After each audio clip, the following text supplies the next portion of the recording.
안녕하세요. 저는 올해 40대 초반인 남자입니다. 몇 년 전에 저희 집에 소름 돋는 일이 생겨서 이렇게 글을 써요. 지금은 모두 다 정리된 일이지만 그때만 생각하면 무서워서 밤에 잠을 잘 못 잡니다. 아마도 제 친척이 없었다면 저는 아직도 무서움에 벌벌 떨고 있었겠죠. 시간도 새벽이고 여러분들에게 경각심도 드리고 싶어서 이렇게 글을 씁니다. 저와 아내는 아이 없이 둘이서 결혼 생활을 했습니다. 결혼 전부터 아이를 낳지 말자고 서로 합의를 했었고 양가 부모님들도 다 찬성하셨죠. 솔직히 다른 집 아이들을 보면 너무 귀엽고 아이를 가지고 싶다는 생각도 몇 번 하긴 했지만 차마 그 육아라는 것을 할 자신이 없었어요. 아내도 그렇고 저도 그렇고요. 둘이서 살기만 해도 너무 재밌고 행복하니까 괜찮았습니다. 결혼했을 때에는 저와 아내 둘 다 회사원이었어요. 직장 동료로 처음 만났고 제가 첫눈에 반해서 아내한테 들이댔죠. 그렇게 무탄하게 결혼까지 했고 결혼 생활도 행복했습니다. 그런데 제가 결혼을 하고 조금 삶이 안정적이게 되니까 다른 일도 한번 해보고 싶더라고요. 저만의 가게를 차려보고 싶었습니다. 원래 예전부터 사업을 하는 것이 꿈이었긴 한데 혼자 사는 남자가 회사 다 때려치우고 사업 준비라는 것은 너무 힘들잖아요. 그래서 결혼도 했겠다 응원해주는 아내도 있으니 한번 시도를 해보려고 했습니다. 처음에 아내가 반대할 줄 알았는데 다행히도 착한 아내는 저를 응원해 주었어요. 자기가 밖에서 돈 벌어다 주겠다고 하면서 말이죠. 저희가 다니는 회사가 대기업이었고 아이도 없으니 가능한 일이었습니다. 저는 바로 다음날 회사에 사표를 내고 제대로 된 사업 준비를 시작했어요. 예전부터 저는 고깃집 사장님이 되는 것이 꿈이었습니다. 손님들과 소통하고 즐겁게 고기를 파는 것이 너무 행복해 보였거든요. 그래서 퇴직금에다가 조금 더 보태서 고깃집을 차렸어요. 그런데 확실히 제가 경험도 부족하고 사업에 대한 공부 기간이 너무 짧아서 잘 안 되더라고요. 그럴 때마다 아내는 저한테 힘내라고 응원한다고 말을 해주니까 너무 고마웠습니다. 아내는 저한테 단 한 번도 쓴소리를 낸 적이 없어요. 저는 영업시간이 끝나면 밤에 집으로 돌아와서 다시 사업 공부를 했습니다. 아내는 이미 퇴근을 하고 집에 와서 저를 반겨주었고요. 그런 일상들의 연속이었죠. 그런데 어느 날부터 아내가 조금 이상해지기 시작했습니다. 원래 아내는 결혼하기 전에 종교가 다양했어요. 성당도 다니고 절도 다니고 교회도 다녔죠. 그리고 타로나 사주 같은 것들을 맹신하는 사람이었습니다. 그런데 이게 연애 때는 마냥 귀여웠고 문제되지 않았는데 결혼하고 나니까 문제가 되더라고요. 이런 걸 너무 좋아하고 즐겨하는 아내가 어느 순간부터 누군가에게 제사를 지내고 있었습니다. 처음에는 저한테 아무 말도 하지 않았어요. 그래서 몰랐는데 어느 순간 저희 집 거실 구석에 작은 테이블이 놓여져 있더라고요. 그 테이블 위에는 음식들과 소주로 간소하게 차려져 있었고 촉까지 피워 있었습니다. 일을 마치고 집에 가면 바로 방으로 들어가 버려서 한동안은 거실에 간 적이 없어요. 그리고 주말에도 저는 고깃집으로 나가야 했기 때문에 집에 잘 있지 않았고요. 그런데 어느 순간부터 그게 놓여져 있는 겁니다. 그리고 매일 음식이 바뀌었어요. 어느 날은 전이나 소주였다면 다음 날은 흰쌀밥이었고요. 아내한테 이게 뭐냐고 궁금해서 물어보니 아내는 옛날부터 나 도와주시는 조상님이 계시는데 그분한테 고마워서 제사 지내는 거야 라고 하더라고요. 저는 아무런 말도 하지 않았습니다. 그 당시에는 아내의 말이 납득되었거든요. 그리고 한 몇 달 동안은 다시 아무 말도 하지 않았습니다. 어느 날 일을 마치고 집에 돌아왔는데 배가 너무 고픈 거 있죠? 아내는 잠을 자는지 제가 집에 와도 안방에서 나오지 않길래 깨울 수 없었습니다. 그래서 조용히 부엌으로 가서 냉장고를 살펴보았지만 먹을 수 있는 게 없었죠. 그때 눈에 거실 구석에 있는 제사상이 생각났습니다. 그런데 그날 하필 초코파이를 올려놨더라고요. 그것도 5개나 말이죠. 솔직히 딱 보자마자 너무 먹고 싶었고 배가 너무 고파서 딱 하나만 먹고 공부하고 자자고 생각했습니다. 그래서 그 테이블로 가서 조심스럽게 쌓아놓은 초코파이 하나를 딱 들었는데 뒤에서 여보! 하는 소리가 들리더라고요. 바로 아내였습니다. 제가 너무 놀라서 뒤를 쳐다보니 화가 잔뜩 난 표정을 하고 성큼성큼 다가오더군요. 그러면서 제 손에 든 초코파이를 빼앗아서 다시 제사상에 올려놨습니다. 저는 그날 1시간 동안 잔소리를 들었어요. 제사상에 절대 손을 대지 말라고 했습니다. 그렇게 다시 며칠이 흘렀죠. 그날은 휴무일이어서 출근을 하지 않았고 오랜만에 아내도 회사에 가지 않았던 날입니다. 빨간 날이어서 오랜만에 둘이서만 오붓한 시간을 보낼 수 있을 줄 알았죠. 오랜만에 데이트나 하러 밖에 나가자고 아내한테 말해보았지만 할 게 있으니 이것만 끝내고 나가자고 하더군요. 그래서 알겠다고 하고 아내가 뭘 하는지 지켜보았습니다. 그런데 거실 구석에 있는 제사상을 거실 중앙으로 끌고 나와서 기도를 하더라고요. 저는 거실 소파에 앉아서 그 모습을 지켜보고 있었죠. 저번에 도움 주신 거 무척 감사드려서 준비했습니다. 그리고 이번에 잘 될 수 있도록 부탁드립니다. 이렇게 말하더라고요. 제가 어디다가 기도를 하냐고 하니 그때 말한 자신을 도와주는 수호신한테 기도를 올린대요. 원래 아내가 이런 거 몇 달 전부터 해왔으니까 이상하게 생각하지 않았어요. 딱히 저한테 불이익도 없었고 아내가 이런 거에서 좋은 일 생기면 말릴 이유가 없었죠. 그런데 기도 내용이 조금 이상했습니다. 아내가 수호신한테 말하는 고마운 점이 너무 사소했거든요. 출근하는데 차가 안 막히게 해줘서 감사하다던가 살이 2kg 빠져서 고맙다던가 등등 말이죠. 하다못해 잃어버린 물건을 찾게 해준 것도 고맙다고 했습니다.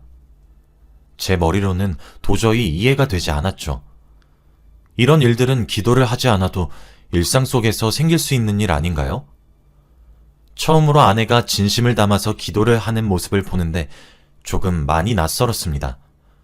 그리고 다음으로 부탁드리는 기도가 오늘 교통사고 안 나게 해주세요였죠. 되게 사소하고 큰 의미 없는 기도들이었습니다. 솔직히 이런 것을 왜 하는지 모르겠었어요. 제 입장에서는 해도 그만 안 해도 그만이었거든요. 저도 잃어버린 물건 찾은 적도 많고 출근할 때 차 안 막힌 적도 많습니다. 그런데 이렇게 기도까지 드려야 하나요? 그날 처음으로 아내한테 이제 이거 하지 말라고 했습니다. 해서 좋은 점을 잘 모르겠다고요. 속는 셈 치고 딱 일주일만 제사상을 차리지 말자고 했죠. 그런데 아내의 표정이 싹 바뀌었습니다. 태어나서 처음 보는 아내의 표정은 살기가 느껴졌어요. 그러면서 절대 안 된대요. 차라리 이혼을 하자고 합니다. 제사를 못 지내고 기대를 못할 바에는 살 이유가 없대요. 그러면서 자신은 이 수호신 없으면 못 산다고, 자신을 죽이고 싶지 않으면 가만히 내버려 두래요. 전 그때 아내의 정신 나간 눈빛을 보고 느꼈습니다. 이 사람이 제정신이 아니라는 것을요. 너무 당황스럽고 놀랐습니다. 처음으로 보는 아내의 표정이었거든요. 다른 사람 같았습니다. 제가 너무 무섭고 당황스러워서 일단은 알겠다고 진정하라고 그랬더니 그새 또 제가 알던 아내의 모습으로 돌아오더라고요. 함부로 아내한테 제사에 대해서 말하면 안 된다고 생각했습니다. 이 사람이 드디어 여기에 미쳤다고 생각했죠. 어떻게든 말리고 싶었습니다. 저희는 그날 데이트를 했고 당연히 교통사고도 나지 않았어요. 집에 들어오면서 아내가 오늘 내가 기도해서 우리 교통사고 안 났어 라고 하더라고요. 그저 웃으면서 넘겼습니다. 차마 맞다고 호응해주고 싶지 않았거든요. 그렇게 다시 며칠이 지났습니다. 저는 고깃집으로 출근했고 아내는 회사로 출근했죠. 그런데 아내가 요즘 부쩍 잠이 많아졌는지 제가 퇴근하고 집에 돌아오면 안방에서 나오지 않아요. 원래라면 제가 현관문 비밀번호 누르는 소리에 헐레벌떡 나와서 신발장에서 저를 맞이해줍니다. 그런데 어느 순간부터는 침대에 누워서 꼼짝도 하지 않죠. 요즘 일이 많아서 바쁜가 싶었습니다. 내심 한켠으로는 서운한 마음도 있었죠. 그리고 저는 저녁 식사도 못하고 와서 집에 있는 음식들을 아무거나 먹어요. 원래 아내는 남은 저녁밥을 식탁에 놔두고 잠에 드는데 요즘 따라 저녁을 먹고 다 치워버리더라고요. 하지만 제가 퇴근하고 집에 돌아와서 제사상을 보면 날이 갈수록 제사 음식의 퀄리티가 높아졌습니다. 원래는 소주랑 전 몇 개로 시작했던 것 같아요.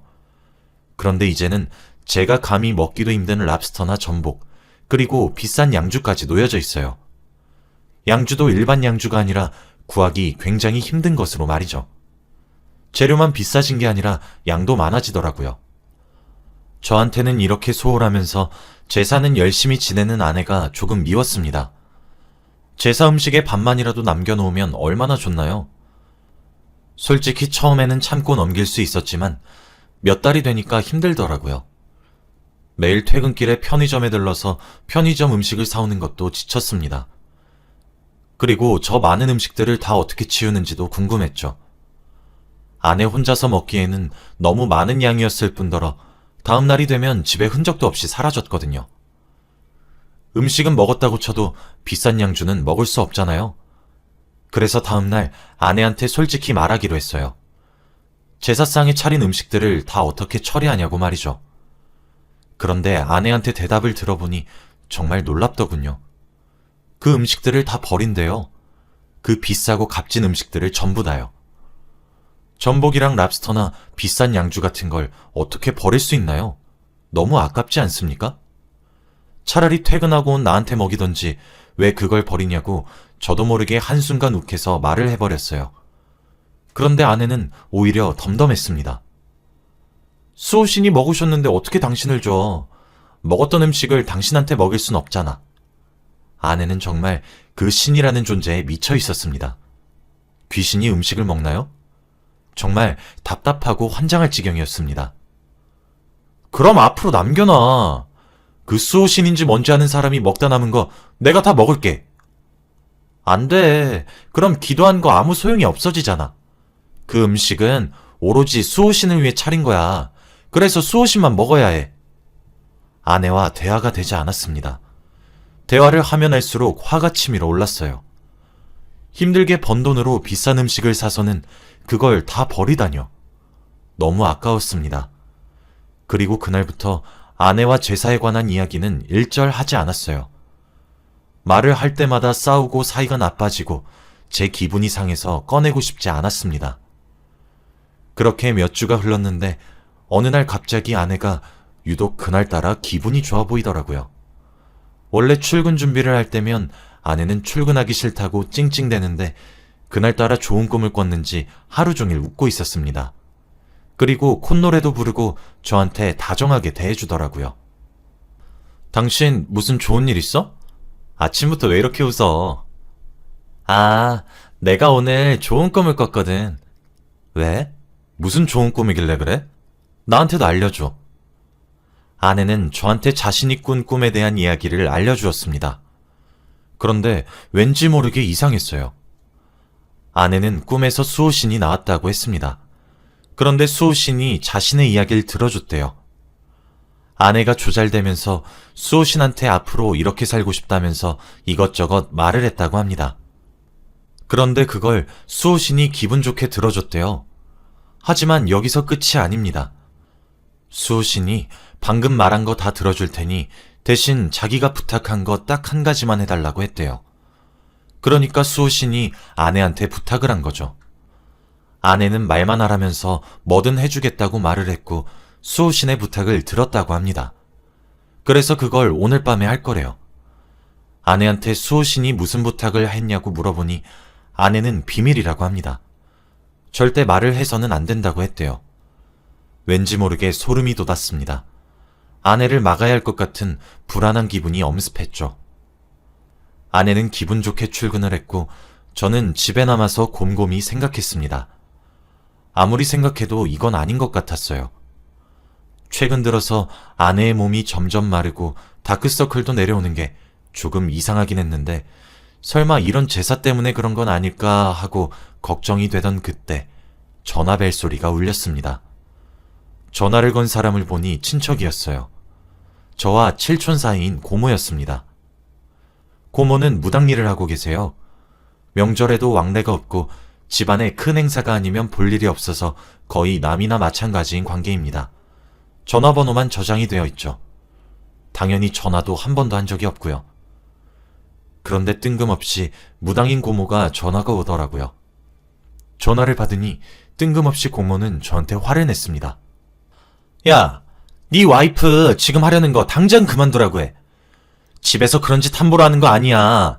되려 귀신 불러오는 짓이라고. 그리고 최대한 빨리 네 와이프 데리고 고모한테 와. 고모는 휴대폰이 터져라 소리를 지르셨고 저는 겁에 잔뜩 질렸습니다. 아내가 하는 짓이 무언가 잘못되었다는 것을 알게 되었죠. 고모가 하는 말에 의하면 제사를 지내면 귀신이 온다고 해요. 그리고 다시 가는 게 아니라 집에 들러붙는다고 합니다. 그래서 절대 귀신을 함부로 부르는 거 아니래요. 매일같이 제사를 지내던 아내는 엄청나게 위험한 짓을 한 것이죠. 저는 온몸에 소름이 끼쳤고 이 집이 무서워지기 시작했습니다. 그리고 당장 아내한테 집으로 오라고 했어요. 아내는 안 된다고 오늘 해야 할 일이 있어서 늦게 집에 갈 거라고 말을 하더라고요. 저는 당장 집으로 오라고 화까지 냈습니다. 그래도 아내는 끝까지 고집을 피우더라고요. 저는 차근차근히 다시 말했습니다. 내가 당신 수호신에 대해서 기니 할 말이 있어서 그러니까 지금 잠깐만 반차 내고 집으로 와줘. 제가 수호신에 대해 이야기라니 아내는 바로 알겠다고 했습니다. 한 30분 뒤 아내가 집으로 도착했고 소파에 앉아있는 저에게 당신도 드디어 수호신에 대해서 궁금한 점이 생긴 거야? 뭐든 물어봐. 라고 기분 좋게 말을 하더라고요. 저는 그런 아내한테 솔직하게 말했습니다. 여보, 내가 당신 믿음을 안 믿는 건 아닌데 솔직히 나 좀 무서워. 그래도 수호신도 귀신인데 만약 악귀나 악마 같은 것들이 우리한테 들러붙거나 해코지하면 어떡해? 그러니까 제사랑 기도 말고 수호신께 다른 방법으로 정성을 표하는 방법을 찾자. 응? 아내의 손을 잡고 진심으로 말을 했습니다. 그런데 아내의 반응은 싸늘했어요. 뭐? 악귀? 악마? 무슨 소리를 하는 거야? 우리 수호신은 안 그래. 고작 이딴 말 하려고 나 부른 거야? 아내는 제 말을 귓등으로 듣지 않았죠. 이미 아내는 반쯤 미쳐 있었습니다. 저는 마지막 방법을 쓸 수밖에 없었어요. 아내한테 미안하다고 얼음물 한잔 하라며 수면제를 몰래 탄 물컵을 내밀었습니다. 아내는 거부감 없이 한 번에 다 마셨죠. 그렇게 몇 분 후 아내는 깊은 잠에 빠졌고 저는 그런 아내를 데리고 고모의 점집으로 갔습니다. 정말 오랜만에 고모의 얼굴을 보니까 너무 반갑더라고요. 그런데 고모는 그런 거 생각할 겨를도 없었나 봅니다. 인사도 제대로 나누지 못한 채 아내를 방으로 들였죠. 저한테 잠깐 밖에 나가 있으라고 여기 근처에 오지 말라고 했어요. 다 되면 부를 테니 나가라고 하면서요. 저는 아내가 걱정되긴 했지만 그래도 고모만 믿고 나갔습니다. 그렇게 몇 시간이 흘렀어요. 전 안에서 뭘 했는지 모릅니다. 밖에서 소리만 조금씩 들릴 뿐이었죠. 혹시나 아내가 잘못될까봐 노심초사하면서 고모가 들어오라고 할 때까지 기다렸습니다. 그리고 얼마 후 고모가 땀에 범벅이 된 채로 저를 부르시면서 들어오라고 하더군요. 얼른 달려가서 보니 아내가 달라져 있었습니다. 방금 전까지만 해도 다크서클이 무릎까지 내려오고 얼굴에는 생기가 하나도 없었는데 이제는 눈빛이 초롱초롱해지고 기력이 생긴 것 같더라고요. 그러면서 저한테 여보 하면서 안겼습니다.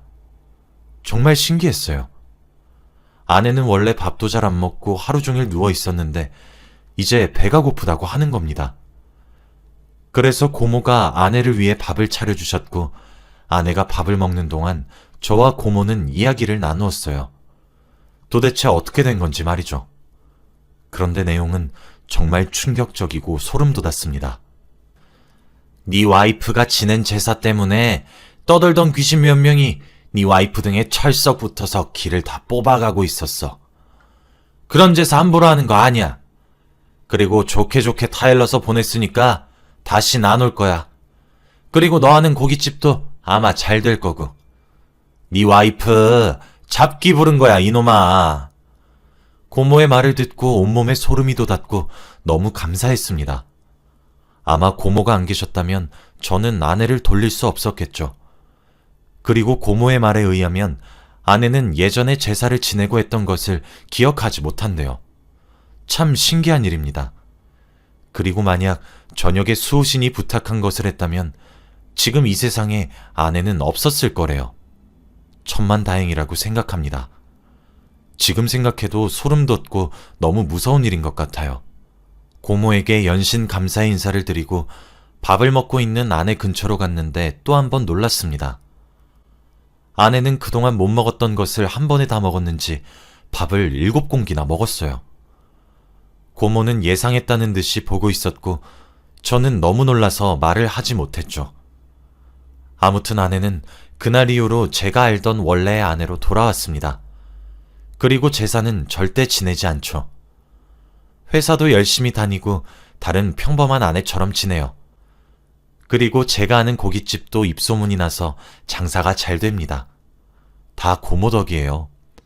비록 칠촌이지만 평소에 고모한테 연락 많이 드리고 있습니다. 저희 부부의 생명의 은인이에요. 그때 일을 지금 다시 생각해봐도 정말 소름 돋고 무서운 것 같습니다. 여러분들도 제사 함부로 지내시지 마세요. 저는 그 일이 있고 나서 제사상 근처도 가지 않습니다. 제 이야기는 여기까지예요. 들어주셔서